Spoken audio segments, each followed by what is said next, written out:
In the heart of the bleak and desolate countryside of England, where the thick fog blankets the hills and valleys and the wind whispers secrets through the long grass, there stands a ruined abbey. High on the hill, shrouded in mist and silence, is the crumbling skeleton of Ravenbrook Abbey, a monastery that was abandoned in the 1600s. It's a place of whispered curses, forbidden knowledge, and an ancient book that drives men mad. A book written in the blood of innocence, the Blood Manuscript, the birth of the Abbey. Ravenbrook Abbey stands alone in a sea of fog, a solitary reminder of a time when monks walked these very grounds. The abbey was founded in 1312 and was originally built upon ancient burial grounds used by pagan tribes many years before.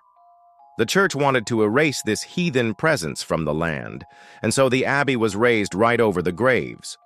From the very beginning, the construction of the abbey was plagued by tragedy and disaster, casting long shadows of doubt and fear over the project. The cornerstone was laid on a day when a violent storm raged, shaking the foundations of what was to come. And the first abbot died just weeks later, succumbing to a mysterious illness that struck him down in the prime of his life. Despite these ominous beginnings, the construction continued, fueled by the unwavering determination of the monks to establish a sacred space in the heart of the wilderness. As the abbey grew, so did the unease among the monks. They reported strange happenings that defied rational explanation. Books would vanish from the library only to be found days later, hidden in places no human could reach. Candles would extinguish on their own, plunging the scriptorium into darkness as the monks wrote. And at night they would hear low voices chanting in languages no one recognized, echoing through the stone halls. These unsettling occurrences were dismissed as mere superstition by the abbots, for how could there be any truth in stories of ghosts or goblins? But the tales took a sinister turn when the manuscript appeared. The manuscript. It was 1349, and the Black Plague was sweeping across Europe, leaving a trail of death and despair in its wake. The air was thick with the stench of decay, and the sound of weeping filled the streets. Amidst this grim backdrop, a monk named Brother Matthias awoke in the dead of night to the faint glow of an ethereal light streaming into his cell. Astonished, he stepped outside to witness an otherworldly sight. Hovering above the overgrown herb garden was an angel with wings unfurled, bathing the abbey in an eerie luminescence. As the angel descended, it beckoned to him with a finger, and then vanished.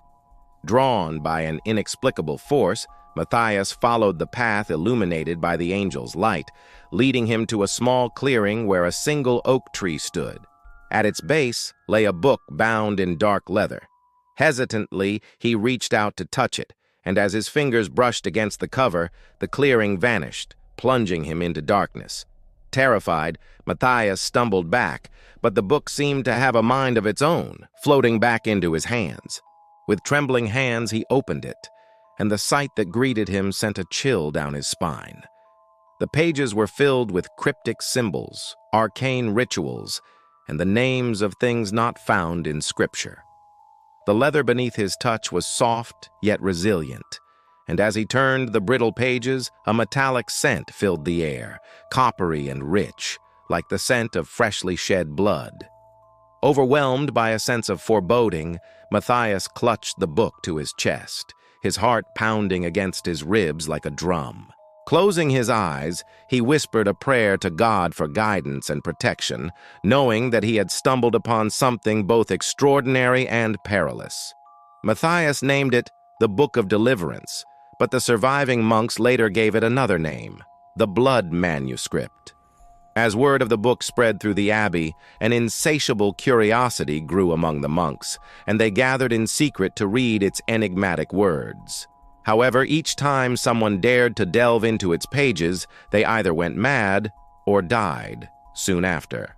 Some clawed at their eyes, screaming that they saw faces in the dark corners of the abbey.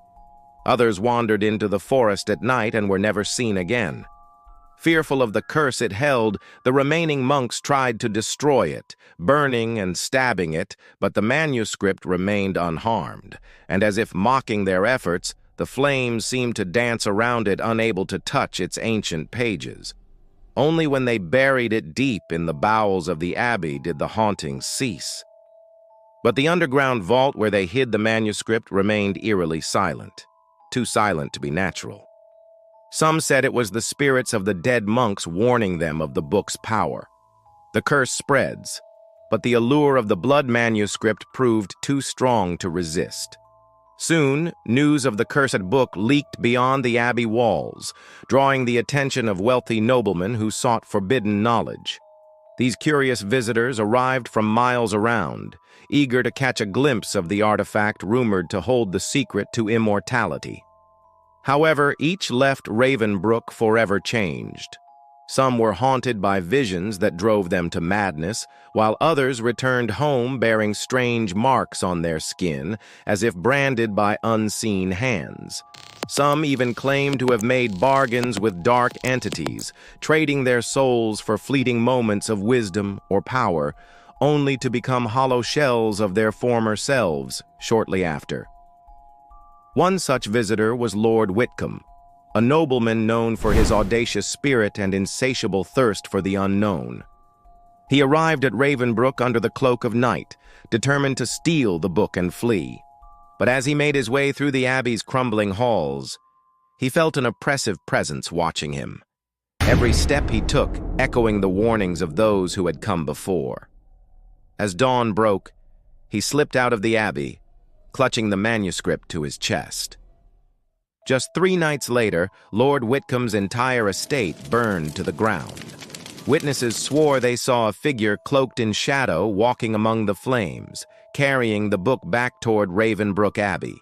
And thus, the legend of the Blood Manuscript was born, a tale whispered around flickering candles, keeping the memory of Lord Whitcomb and the curse of Ravenbrook alive. The fall of the Abbey. In 1603, Ravenbrook Abbey fell into a slumber that echoed through the centuries. When travelers arrived, they found the monastery deserted, its inhabitants vanished without a trace. The last meal lay untouched on the table in the dining hall, and the library was in ruins, its shelves toppled and strange symbols carved into the walls. It was as if the monks had been seized in the middle of their daily lives, their presence lingering in the very air of the abbey. Rumors swirled about a secret passage dug beneath the abbey, leading to an unknown destination. Some spoke of a hidden treasure, while others hinted at a connection to ancient pagan rituals. These theories only added to the enigma of Ravenbrook Abbey, making it all the more alluring to those seeking adventure or forbidden knowledge. One fateful night, driven by an insatiable curiosity, a group of explorers ventured into the abbey's crumbling embrace. Armed with lanterns and steeled nerves, they descended into the abbey's depths, where the darkness was thick enough to touch. As their lanterns flickered, casting grotesque shadows on the moss-covered walls, they uncovered the entrance to the underground vault. With bated breath, they pushed open the heavy stone door, revealing a chamber shrouded in darkness. The air was stagnant, heavy with the scent of decay and the weight of ages past. But as their eyes adjusted to the dim oil lamp hanging from the ceiling, they saw that the vault was empty. The chains holding the box securing the manuscript lay on the cold stone floor, having been cut or broken. The manuscript was gone.